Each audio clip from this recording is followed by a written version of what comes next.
Welcome to GK news 9. Karimnagar నగరపాలక సంస్థ పరిధిలోని ప్రస్తుత 14వ డివిజన్కు చెందిన చింతలకుంటలో గత ప్రభుత్వం పేదలకు కేటాయించిన రాజీవ్ గృహకల్పలో నివాసం ఉంటున్న పేద ప్రజలకు గదులు ఇరుకుగా ఉండటంతో వాటికి ఆనుకొని కొంతమంది వ్యక్తులు చిన్న నిర్మాణాలు చేయడంతో మున్సిపల్ అధికారులు నోటీసులు ఇవ్వడంతో మండిపడిన స్థానికులు మహిళలు వారు ఎదుర్కొంటున్న సమస్యల పరిష్కారం కొరకు మీడియాతో మాట్లాడుతూ మా రాజీవ్ గృహకల్ప కాలనీలో చాలా రకాల సమస్యలు పేరుకుపోయి ఉన్నాయని, త్రాగునీరు సౌకర్యం లేదని, కుళాయి నీరు సరిపడా రావడం లేదని, ఈ యొక్క సమస్యలను పరిష్కరించాలని, అలాగే ఈ కాలనీలో ప్రభుత్వ భూములు ఉన్నాయని, ఆ యొక్క భూములను బడాబాబులు రాజకీయ నాయకుల సహకారంతో ఆక్రమించి ఇళ్ల నిర్మాణాలు చేశారని, వీలైతే వాటిపైన విచారణ చేసి ఆక్రమించిన వారిపై చర్యలు తీసుకోవాలని డిమాండ్ చేశారు. ఈ యొక్క కార్యక్రమంలో కందునూరి లత, కొలిపాక సుశీల, కొట్టె మంజుల, కొలనూరి మంజుల, బోయిని స్వప్న, తూటి జ్యోతి, కరణాల స్వప్న తదితరులు పాల్గొన్నారు. నమస్తే అండి. మాది రాజు గురుకల్ప. నా పేరు కర్ణాల స్వప్న. మేము ఆర్జీకే సైట్ 1 చింతకుంట. మేము గత వైఎస్ రాజశేఖర్ రెడ్డి గారి ఆయన ఆలోచనల మేరకు పేద కుటుంబాలస్తులైనటువంటి వాళ్లకు ఈ పథకం రాజీవ్ గృహకల్ప అనేది ఒక సొంత ఇంటి కల మాకు సాకారమైంది. చాలా పేద కుటుంబాలను ఎన్నుకొని ఆయన ఒక స్కీమ్ ప్రవేశపెట్టి మాకు ఈ ఇండ్లు ఇవ్వడం జరిగింది. 2005లో ఈ ప్రతిపాదన ప్రారంభించిండ్రు. 2008లో ఇక్కడ ఇనాగ్రేషన్కి వచ్చిండ్రు. సెకండ్ టర్మ్ అయినా లేకపోవడం మనకు చాలా బాధాకరమైన విషయము. మాకు ఇక్కడ 17 సంవత్సరాల నివాసం ఉంటున్నామండి. 17 సంవత్సరాల నుంచి ప్రతిదీ మేము పోరాటం చేస్తేనే మాకు ఇల్లు ఇచ్చి వదిలిపెట్టిండ్రు. ప్రభుత్వం లేని కారణంగాన మరి ఏ కారణంగాన మా మీద ఎక్కువ శాతం దృష్టి సారించలేకపోయినరు. ప్రతిదీ మేము ముందుకెళ్ళి అడిగి కొట్లాడి ఎవరి అయినా కూడా ఏ ఎమ్మెల్యే స్థాయి కానీ, ఏ ఎంపీ స్థాయి కానీ, ఏ చిన్న హోదా మొన్నటి వరకు ఇది గ్రామ పంచాయతీలో విలీనమైందండి. ఇప్పుడు 14వ డివిజన్ కార్పొరేషన్ పరిధిలో కరీంనగర్ టౌన్లో కలపడం జరిగింది. ప్రతిదీ కూడా నల్లాలు కానీ, చెత్త కానీ మాకు మేముగా బయటకు వచ్చి అడిగి మాకు మేముగా గొడవలు చేసుకుంటేనే ఈ అధికారులు కానీ స్పందించి మా దగ్గరికి రావడం జరుగుతుంది. అడగకపోతే అమ్మాయినా అన్నం పెట్టదన్నట్టు ఏ అధికారి కూడా ఇంతవరకు మమ్మల్ని పట్టించుకున్న వాళ్ళు లేరు. నీళ్ళ కోసం కొన్ని సంవత్సరాల పోరాటం మాది. ఇప్పుడు మిషన్ భగీరథ వాటర్ వచ్చుట్ల మాకు కొంచెం నీటి సమస్య తగ్గిపోయింది. అలా అని మాకు బోర్లు కరెక్ట్ లేవు, వాళ్ళ వీధి లైట్లు కూడా కరెక్ట్ లేదు. ఖమ్మం దగ్గర దిగితే నైట్ ఇంటికి రావడం మహిళలమైనా పిల్లలైనా చాలా ఇబ్బంది పడుతున్నారు. ఖమ్మం దగ్గర కూడా మాకు లైట్లు లేవు. అలాగే చెత్త అయితే మా సమస్య ఏది కూడా కాదు. ఇప్పుడు ట్రాక్టర్లను పెడుతున్నారు కానీ అది కూడా రెగ్యులర్గా లేదు. చెత్త సమస్యతోని బాధ. ఆ చెత్త వల్ల కోతులు, పందులు రావడం వల్ల మేము కనీసం ఆటో ఎక్కడానికి రోడ్ ఎక్కే ప్రయత్నం కూడా చేయలేకపోతున్నాం. అవి మా మీద దాడి చేయడం జరుగుతుంది. పిల్లలు స్కూల్కి వెళ్ళేటప్పుడు కూడా ఇబ్బంది పెడుతున్నారు. రోడ్డు ఖమ్మం దగ్గర నుంచి చూస్తే వీళ్ళు ఈ మురికి చెత్తల కాలువల మధ్యలో బ్రతుకుతున్న జనంగా మేము గుర్తింపబడుతున్నాము. మా దగ్గరికి చుట్టాలు వచ్చినా ఎవరొచ్చినా వాటన్నిటిని చూసి మేమే ఇబ్బందికి గురవుతున్నాం. అంటే ఇంత పేద ప్రజలకు కూడా ఎటువంటి మా కష్టాలను కూడా ఎవరు గట్టిగా పరిశీలించలేకపోతున్నారు. ఇప్పటివరకు కూడా ఏ అధికారులు కూడా స్పందించి మాకు చెత్త డబ్బాలు కూడా ఇదివరకు వేయించలేదు. నీళ్ళ సమస్య కూడా మాకు మోటార్తోని ఇప్పటికి 2 రోజులు అవుతుంది వాటర్ రాక. మాకు అవుట్ సోర్స్ విధానం కూడా ఎక్కడ ఏది లేదు. మాకు ఇందులో మోటార్లు ఖరాబ్ అయితే మేము తప్ప ఆ మోటార్లు అయ్యేంత వరకు కూడా మేము వాటర్ కొనుక్కోవడం, అది కూడా మినరల్ వాటర్ వాళ్ళు కూడా వాళ్ళు ఉన్నారని చెప్పేసి వాళ్ళ డిమాండ్స్ వాళ్ళు రూ. 20, రూ. 30 అని చేస్తుండ్రు. మేము అంతకంటే మా అందరం కష్టపడి పని చేసుకునే వాళ్ళే ఇక్కడ ఉన్నాము.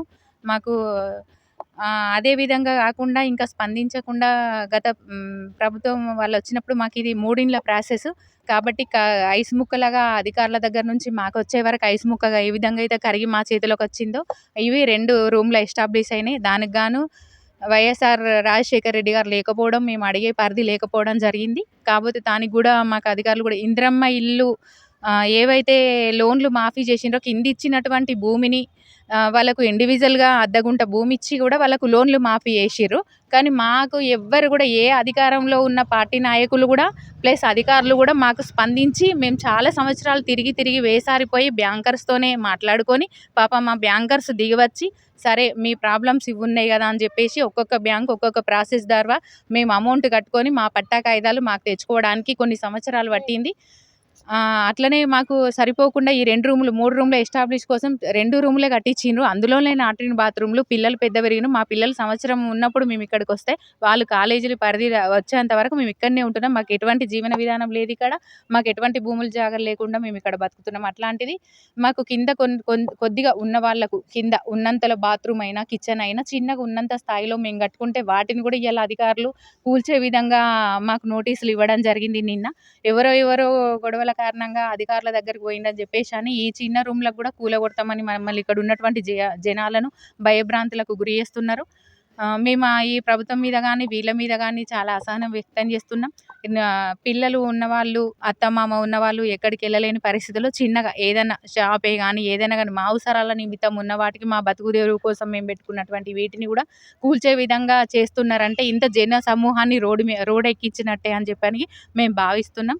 కాబట్టి అధికారులైనా, వీళ్ళైనా ఇంతకుముందు ఉన్నటువంటి చింతకుంట గ్రామ పరిధిలో పంచాయతీ వాళ్ళు మాకు ఎటువంటి అవకాశం గానీ, ఎటువంటి అది గానీ ఇవ్వలేదు.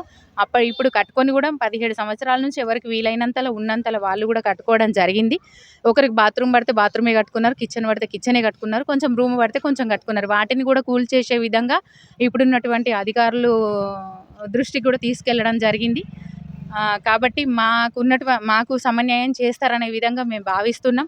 మా జీవన విధానాన్ని, మా జీవన బ్రతుకు పోరాటాన్ని రోడ్డు పాలు చేయడానికి కొంతమంది పూనుకున్నట్టు అనిపిస్తుంది. కాబట్టి దయచేసి మా వాటి మీద స్పందించి మాకు సమన్యాయం చేసి మాకు ఇండ్లను అదే విధంగా ఉంచాలని మేము కోరుకుంటున్నాం. నిన్న ఇవ్వడం జరిగిందండి. మాకు ఉన్నటువంటి కార్పొరేటర్ గారు ఇప్పుడు మేము మొన్న కష్టపడి గెలిపించుకున్న గడ్డి ప్రదీప్ కుమార్ కార్పొరేటర్కు మేము పొద్దున పిలిపించుకొని మాట్లాడడం జరిగింది. కమిషనర్ గారితో మాట్లాడినారు. మేయర్ గారితో ప్రదీప్ గారు చెప్పడం జరిగింది. దాని మీద ఎటువంటి స్పందన వస్తుందన్నది మాకు ఇంకా తెలియదు. మేము కూడా అందరికీ ఇంకా నోటీసులు అందలేదు. ఒక 2-3కి మాత్రమే ఇక్కడ నామకే వస్తే తిరిగి అధికారులు అనేసి 5-6కి మాత్రమే ఇచ్చిండ్రు. వస్తాయని అన్నారు. అందరికి కూడా ఇస్తామని అన్నారు. దీని గురించి మేము ఏం చేయాలనేది మేము ఒక కమిటీ యూనిటీగా మాట్లాడుకొని దాని నుంచి ముందుకెళ్దామని ఆలోచిస్తున్నాం. కూల్చేస్తామని ఇచ్చిర్రు. మీకు ఉన్నటువంటి ఏమిచ్చిరంటే గత ప్రభుత్వం అప్పుడు మాకు ఇచ్చినటువంటి పట్టాలు మేము లోను అయిపోయిన తర్వాత తీసుకొచ్చుకున్న ఇండ్ల పరిధి వరకు మాత్రమే ఉన్నాయి. ఎక్స్ట్రా కట్టుకున్న దానికి మాకు ఎవరు ఎటువంటి పేపర్ కానీ, ఎటువంటిది గ్రామ పంచాయతీ సిబ్బంది కానీ ఇవ్వలేదు మాకప్పుడు. ఇప్పుడు కూల్చేస్తామని అంటున్నారు. కూల్చేస్తే మా బతుకులు రోడ్డు మీద పడతాయని మేము అంటున్నాం. కాబట్టి మాకు సమన్యాయం ప్రభుత్వం కానీ, ఇంతమంది జనాలకు మాకు న్యాయం జరగాలని మేము ఆ అధికారులను కూడా కోరుకుంటున్నాం. ఇక్కడ ఉన్నటువంటి ఇండ్లు ఇచ్చినప్పుడు మాకు ఫినిషింగ్ ఉండే దీని చుట్టూ 142 సర్వే రాజీవ్ గృహకల్ప అనేది ఒక రాజీవ్ గృహకల్ప అంటే మా అవసరాల నిమిత్తం గుడులకు, బడులకు, దేవాలయాలకు మాకు కింద ఏమన్నా అవసరాల నిమిత్తం ఒక ఫంక్షన్స్ చేసుకున్నా, ఏం చేసుకున్నా, దేవుళ్ళని పెట్టుకున్నా, ఏమున్నా మా పరిధిలో మేము 142 సర్వే నెంబర్ ఏదైతే మా గవర్నమెంట్ ఆర్జీకే అని గుర్తించి ఒక సముదాయాన్ని మాకు ఇచ్చిందో దానిలో కూడా అప్పుడు ఉన్నటువంటి అధికారంలో ఉన్నటువంటి ప్రజానాయకులు కానీ, వాళ్ళు కానీ అధికారంతో చుట్టూ ఫినిషింగ్ తీసేసి ఇదే మేము కట్టుకుంటే మమ్మల్ని ఇబ్బందులకు గురి చేస్తున్నారు. అంటే మా లబ్ధిదారులను మేము కట్టుకుంటే ఇబ్బందులకు గురి చేస్తున్నారు. అట్లాంటి భూమిని కొంత ప్రైవేటు వ్యక్తులకు కూడా దీనిలో కబ్జాలకు గురి చేసుకొని వాళ్ళ సొంత స్వగతాలకు కూడా అమ్మేసుకున్నారు. అది కూడా మేము నిలదీసిన రోజున మా పైననే కేసులు అయ్యే విధంగా చేస్తే మాకున్నటువంటి ఆధారాలను మేము చూపిస్తూ ఆ కేసుల నుంచి మేము పక్కకు జరిగినాం. అదే మాకింటికి ఆనుకొని ఉన్నటువంటి సముదాయంలో మేము చిన్న బాత్రూమ్ కానీ అవి కానీ వేస్తే కూలగొట్టాలంటుర్రు. కాబట్టి దీని మీద సమగ్రమైన సర్వే జరపాలని కోరుకుంటున్నాం. మా 142 సర్వే నెంబర్లో మాకు ఇచ్చినటువంటి భూమిని అదే రాజీవ్ గృహకల్పకు సంబంధించిన భూమిలో కొంత ప్రైవేటు వ్యక్తులు కూడా కబ్జాలకు గురి అని అవి కూడా గుర్తించాలని మేము కూడా కోరుకుంటున్నాం. ఈ వీడియో మీకు నచ్చినట్లయితే లైక్ బటన్ క్లిక్ చేయండి. మరిన్ని వీడియోలను పొందడానికి దయచేసి సబ్స్క్రైబ్ చేయండి.